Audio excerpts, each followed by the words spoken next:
Yeah, I'll read for you. Later, folks. I'm out. I love you guys here, but I can't support platforming a predator, which I don't understand. I mean, I don't want to go into thing. Yep. He also responds, Joel asks, you should be on the show. When Grace gets fired at some point, they'll probably give you a call. I will never be a part of the show. That platform's a predator. It creates a new line of victims. If you guys think thinking cancer is worse, pedophilia and incest, that's your choice. We've already platformed predators. Yeah, yeah. I mean, So Cyrax was on the show. Right. Let me go ahead and say, I think so. As you guys know, famously, I went up and I filmed with EDP. And I roasted the motherfucker. You know, Mike also had some ideas, like sat down with a guy, clink a glass, stuff like that or whatever, pretend to be his friend, and then destroyed the shit out of him. But I destroyed the shit out of him. Like, I called him every name of the book, told him you have to stop having sex with kids, told you have to focus on adults. I did all that. I had the opportunity to go platform a predator. I went and platformed a predator. What I did was I called a predator every name in the book, and I called him out on his shit. That's what I did. If Becky, you're on a show that can do that. Chris Henson technically platforms every predator he busts. Mm-hmm. But he destroys them and keeps them from damaging other people. That's what we like to do on this show. We got Cyrax on here. We called Cyrax out on his shit. If I got called out on my shit. This show is a hold you to I think you're test wording show. it wrong. Go ahead. We're not here to destroy people that come on the show. No, I'm not here to destroy you. No, you just said that, well, we're here to destroy anybody that we platform. That's well, not the if you case. finger kids, I would like to. What we're actually here doing is giving you a chance to, like, clear up things.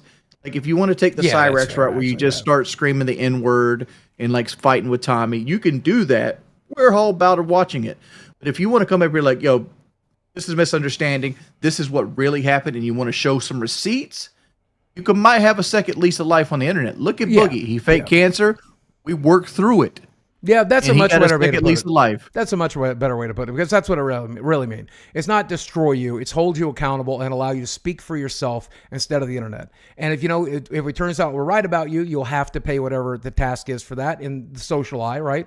And if it turns out that people are wrong about you, then we'll give you that opportunity. So yeah, that's fair.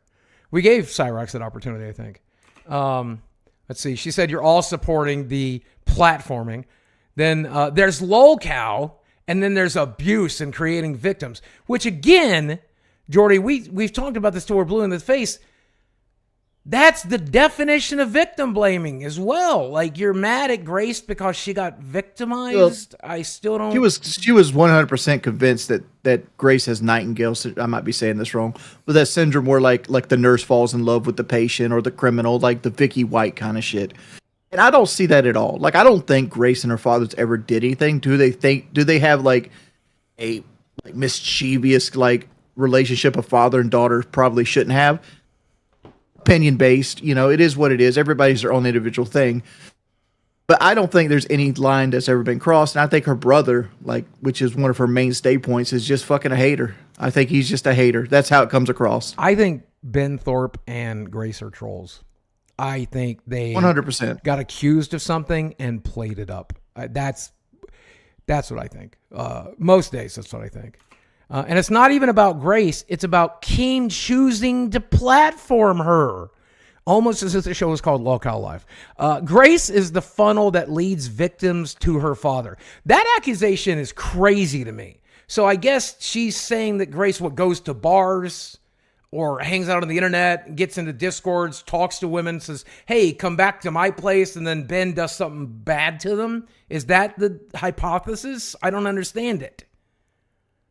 I mean, maybe we should have Grace on and have her debunk this and maybe show some receipts with this situation. Well, if you come on, I won't have Grace on. If Grace comes on, I'll try to keep Becky on. I'll try to give you guys a little breathing room tonight, okay? I can't say that you both won't be on the show, but I'll try to give you guys some breathing room tonight, okay? She said she'd already decided to quit before she got fired. She wasn't even going to come on that night, but then she did get fired. I came on to do my part to stop a P word. Now I've done what I can do and I'm out. This was the opportunity of a lifetime for me. Grace says in the chat that Becky also thinks me and you are abusive and predators. Is there any receipts to that, Grace? She's in chat. Correctly. Yeah, I need to have receipts to that because Becky's been nothing but nice to me and Desi. So I would need receipts for that. Then again, this was the one that I always love. This was the opportunity of a lifetime for me. I prayed for this. You prayed to be a lolcow. You went to God Almighty, and said, God, please let the internet relentlessly mock me online. I want to be made fun of. I want Keemstar to have his thumb on my fucking head 24 hours a day. It's the opportunity of a lifetime. If you were praying for shit, that's what you didn't pray for, like $1 billion. You didn't pray for happiness and success. You didn't pray for a good life, pray to make it to 90. You prayed to be a lolcow. That's some fucking bullshit. I've also have questions about like Becky's like income. She says she has cash flow problems, which is a nice way of saying like she's currently broke, right? How do you have a Harvard business degree and not have like some type of job lined up? Because you think if your resume had, business degree from Harvard, you'd be ahead of like 98% of all the other people that put their resume out there. Yeah. So like, is it just where you're living at currently that's limiting your job opportunities? Is it because of like, the job pool's so small that there's 6 other Harvard like individuals out there with better resumes? I would love to know. I don't know. This is something I'd like to ask. Yeah, I'd love to know that, Becky. I have a theory on it, and tell me if I'm wrong, Becky. I don't think you want to work. I think you want to be a trad wife. And so I think you've been hopping from opportunity to opportunity to be a trad wife. That is a good point, Boogie. Because like I'm over here I'm a high school dropout. And I'm doing better than a Harvard business degree person right now at the same age. She might also have like a chronic illness or disability or something like that. I don't know about that. But, that can keep people from working. But I don't know. I think a lot of it, she wants to go from trad. By the way, I also heard her latest prospect and her broke up. Just a few minutes on the phone, somebody told me that Richie and Becky have broken up. Apparently, Lynx is to blame. Odd. So one more thing to bring Lynx to fucking task for tonight.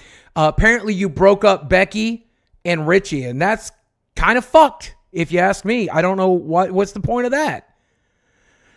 Well, my thing is, like, last time I played Call of Duty with Richie about 3 days ago, and he was talking about marrying Becky at that point. Yeah, I hope it's not true. Richie, if you're available, come let us know, okay? And then I will no longer support any of the local shows. I'm not sending money towards a predator. That's what we call virtue signaling. That's the definition of virtue signaling. All right, Jordy, bring up the docket. We're going to need to listen to this together. Well, this is a leak.